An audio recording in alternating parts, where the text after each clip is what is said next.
The desire to tell our stories, attachment is an anchor, and desire to identify where we feel disempowered in our stories. There's a difference between telling our stories and having a powerful ending, having that good turnaround. Even if it's not there yet, to be able to say, but I have hope and I believe and I have faith to have that turnaround, or the attachment to the woundology of how we're afraid that it's always going to be the same, right? So our attachment to our woundology and our stories. Number 2, taking things personally. That is my biggest anchor, by the way. Like I just will admit my vulnerability to you is that because I believe everything is completely in oneness, I take it to the umpteen degree, and my anchor is when someone's saying something, I'm like, shit, what did I do now? What does somebody else that I'm responsible for do now? What did my student do now? What did my child do now? I'm this way with like school officials. I'm this way in my marriage. Like I'm this way all the time where I'm like, okay, well, the energy doesn't feel good right now, so I must have done something wrong. Like take personally.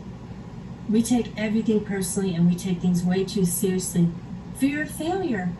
It's the third thing I wrote down. We're all afraid that it's going to turn out some wrong way.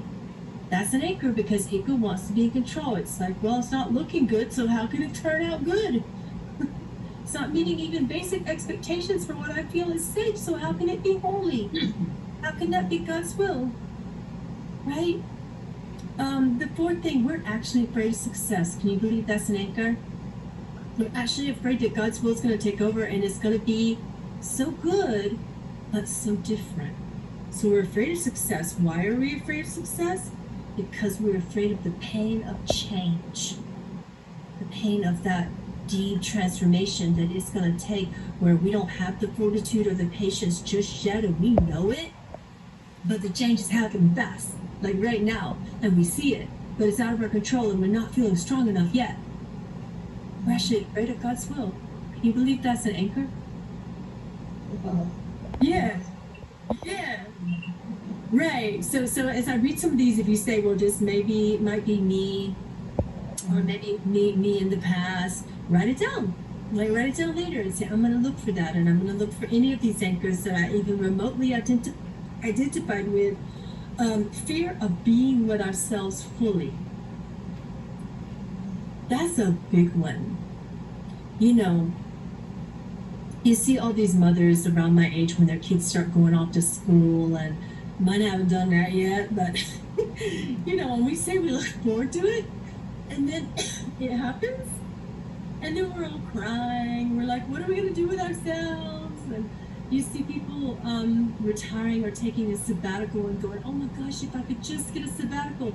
And then COVID happens and they got fired or they got a sabbatical, right?